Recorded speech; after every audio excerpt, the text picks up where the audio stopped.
Guys. So, first podcast in a while. We just got back from the Waste Expo. It was a fantastic experience, like usual. It was in Las Vegas just last week, and I went, definitely found some new innovations, followed up with some people and contacts that I already have, and seen some of the things that they were doing. Definitely came back with some new exciting ideas and some opportunities, and definitely seen a lot of electric vehicles out there. So there'll be a lot to talk about, to dive in about things from the Waste Expo, and then also about some things going on at Freedom Waste. Let's start with there's definitely a lot of things going on, a lot of things to talk about. Definitely some changes at Freedom Waste I want to update our customers on, and just kind of let everybody know what we got going on. So, in the past 5 months, I guess, we have made some major changes here at Freedom Waste. We moved our office to the other side of our building, our customer service office. That was a big advancement for us, gave us a lot more space. It's a much nicer office. And now, our old office, actually, we were able to reopen our free store, the Hub. And so now that's been open. It's now open 3 days a week, 12 to 6, Monday, Wednesday, Friday. And our old customer service office is now the welcome office or welcome center for the Hub before they go out into the free store section. So that's been awesome.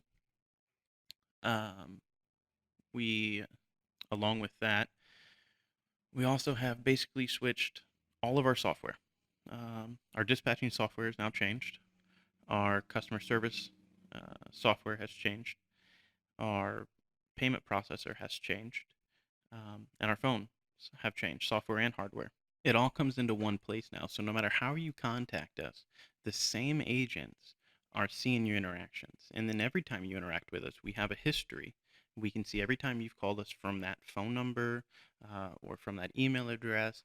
And we're still working on getting all of our accounts uploaded into that system, so that way no matter how you contact us, your account, all of your contact information will be created in that system too. So we can see the history of every time we've spoke, emailed, text, anything like that. We can see every record of that pretty soon. So we're still getting our customers uploaded, getting that lined out for us. Along with that, we're going to have some self-help options on our website. So let's say you have a couch, right?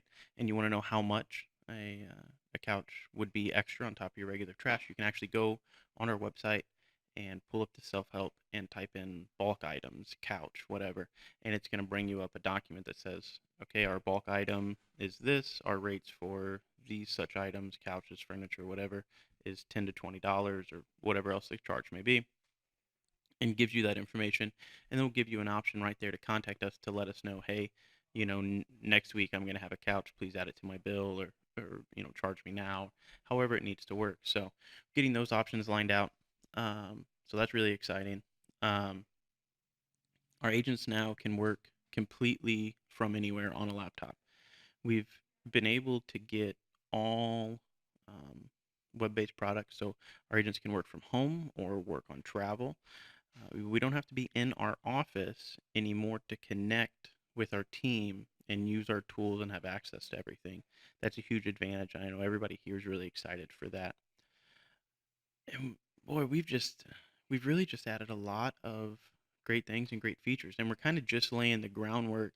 And for the rest of 2019, we're going to be deploying all of this because everything takes time. We didn't expect it to take this long, honestly, but it has. Um, and there was definitely some kinks we had to work out, and we thought we had them all worked out at the end of last month.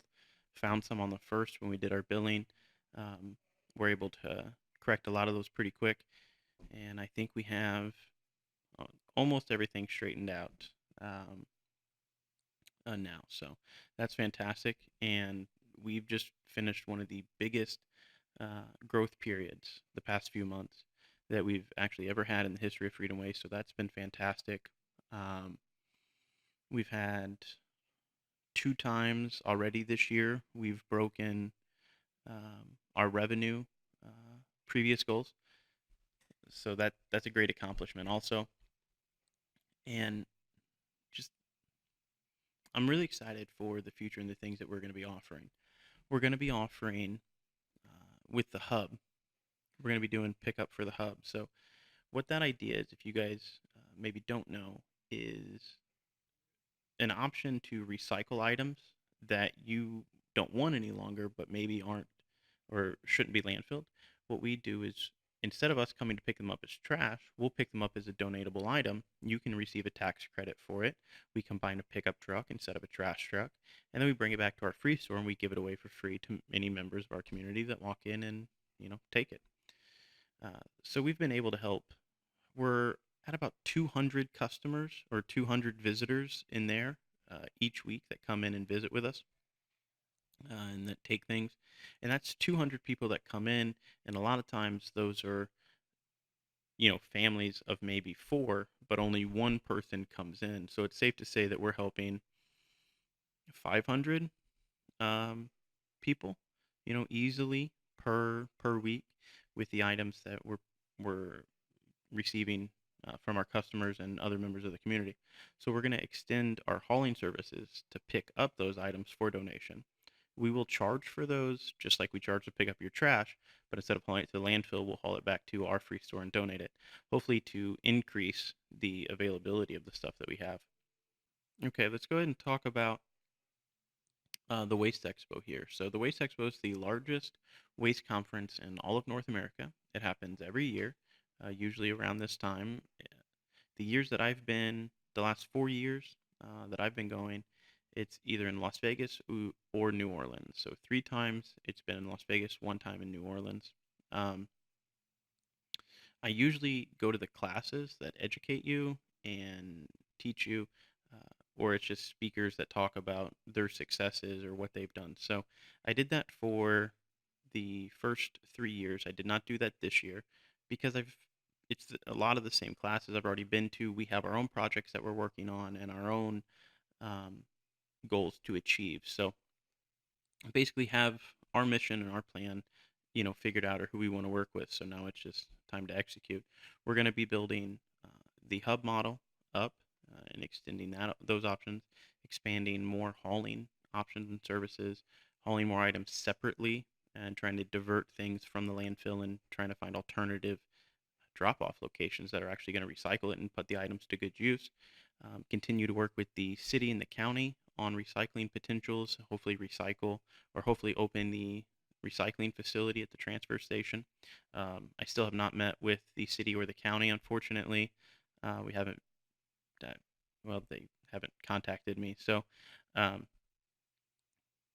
haven't haven't been able to reach them for any type of meetings. But at the Waste Expo, I did talk with the um, recycling company that I'd like to use for the equipment.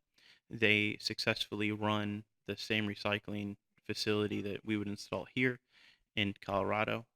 Currently, right now, even in today's recycling markets, and they are making a heck of a profit. So they definitely think that we can duplicate their success. It's not a big financial um, expense compared to the savings that you get.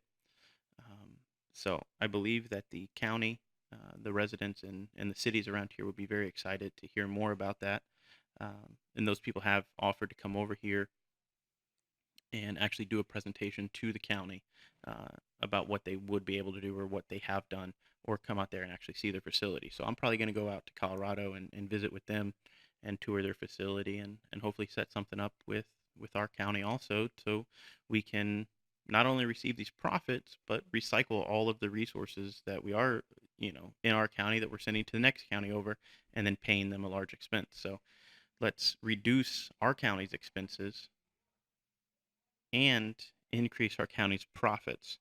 Um, that would be the ideal goal. So if, last time I spoke with the county, and I told them that I believe I could make the transfer station profitable.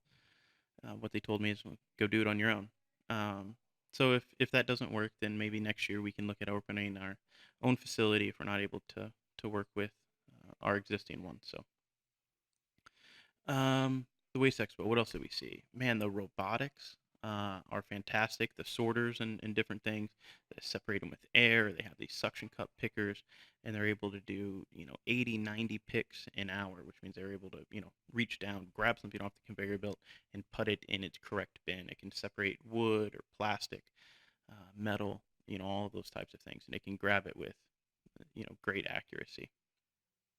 Oh, also from the Waste Expo, was able to find a trailer option um, that I could pull behind one of our pickup trucks that would allow us to do organics collection and glass. You could haul and or not at the same time, but like one day compost, and then the next day glass.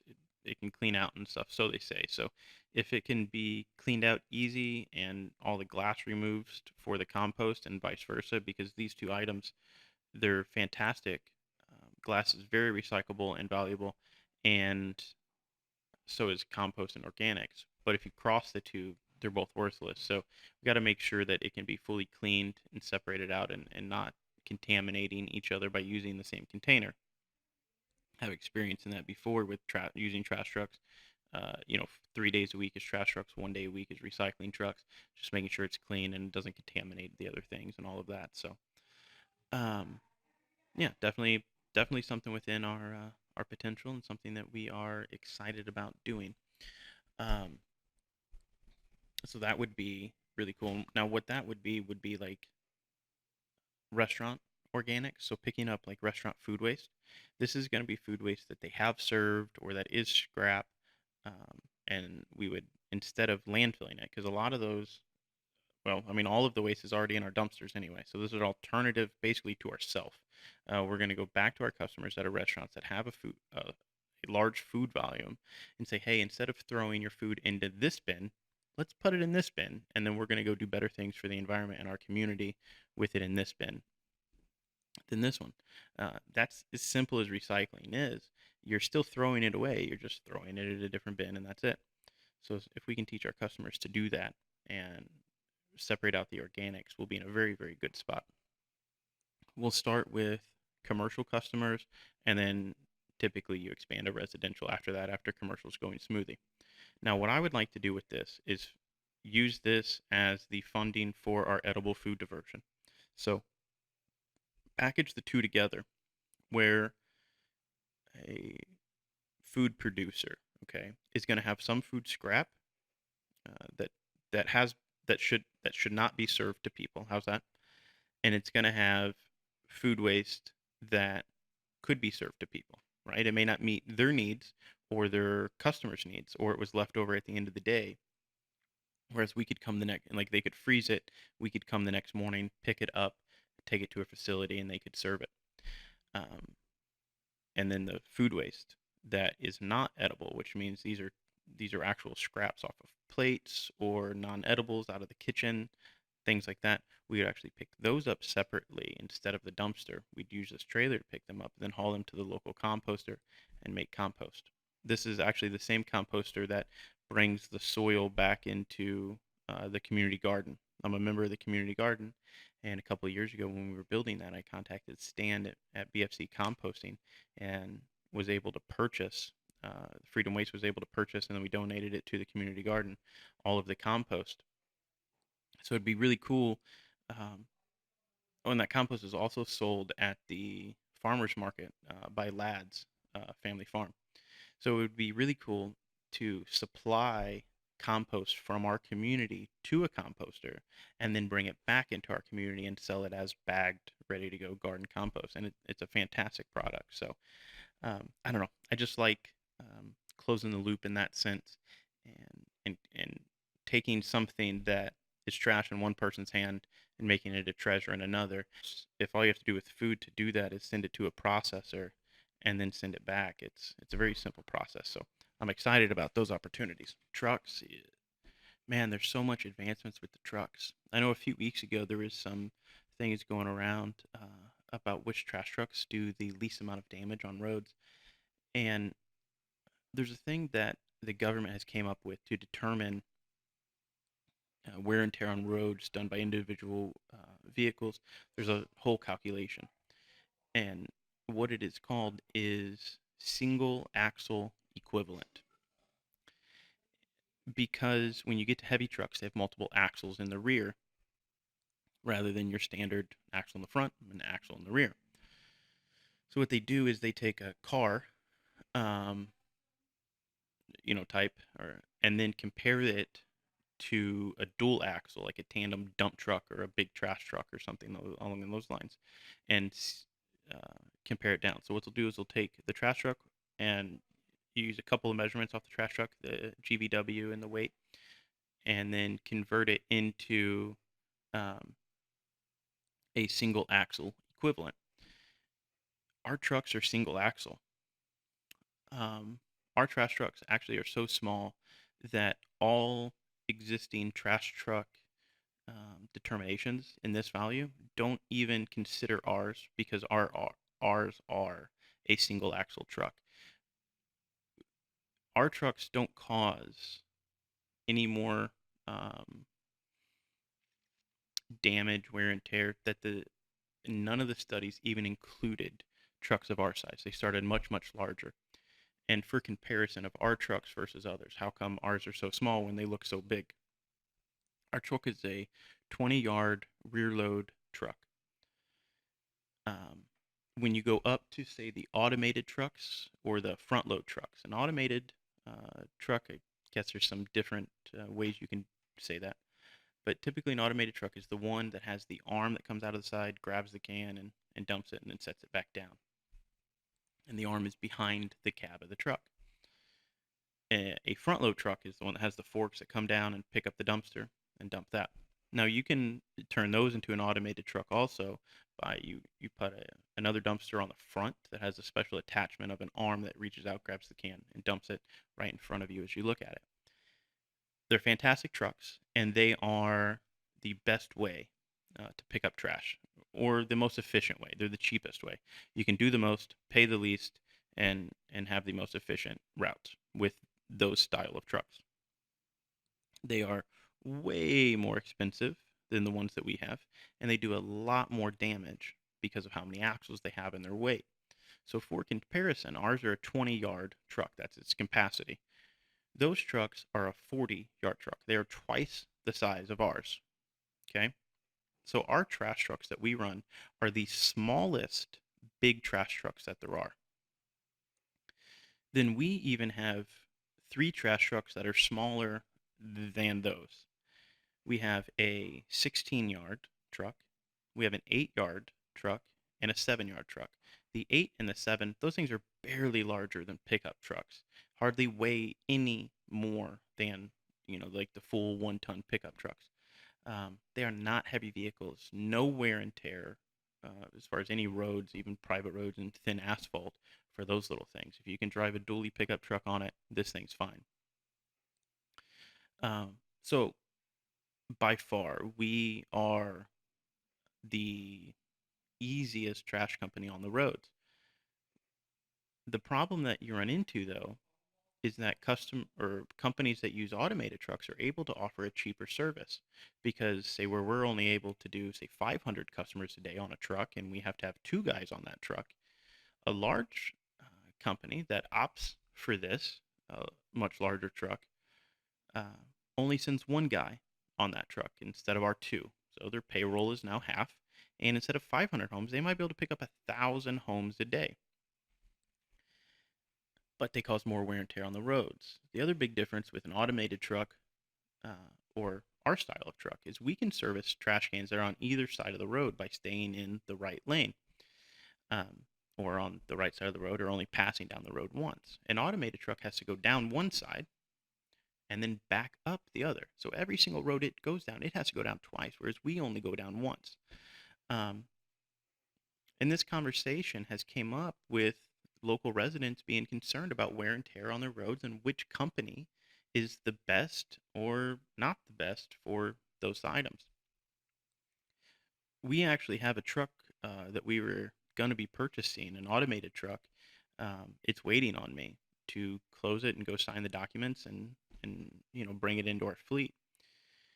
And I'm a little hesitant.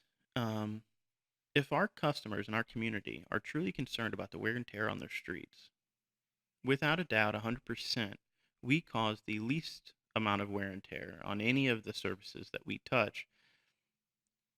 And I would like to step up and be a little more efficient and get more customer service in a day and all of those things. but sometimes it's the small town values that really count. And making our town happy and protecting our streets and our taxpayer money does seem pretty important to me. So for now, I'm just going to hold off and wait for that truck. And we're going to look at other options and maybe see if I can go with a smaller one to reduce wear and tear. So I'm working on the calculations now with two or three actual manufacturers to look at different options to reduce the weight and get it down, or change the size. Maybe I can go with a smaller size that would make sense, something more comparable to my 20 or 25-yard trucks. That would be an automated, but still would be efficient enough to justify its purchase. So still reviewing some of those, and I'll let you guys know as we make those decisions, and you'll definitely see it. We like to um, announce any purchases or truck changes and that kind of stuff. Yeah, let's talk about contacting us for a minute. Okay, so we got these great new features where you can chat with us directly on our website. And if you try to do that, I can tell you we're still working out the kinks in the schedule for it. We've had agents kind of doing phones and emails and chat. And then now, after watching the dashboard for a week or two, I can see that really doesn't work. We've missed a few chats, so we need to have somebody dedicated to the chat line and those changes. So that's still what we're working on and figuring out the bugs and the best way to route all of our customers' interactions with us to make it the best customer experience that we possibly can. So that's what we strive for every single day here, and we appreciate all of our customers working with us as we go through this and figure out how to improve and be better for you. So we'd love as much feedback as we can, or things that you would like to see. I know something that I'm very excited about is text messaging. You can now text message us on our main line, the 573-747-0550 line.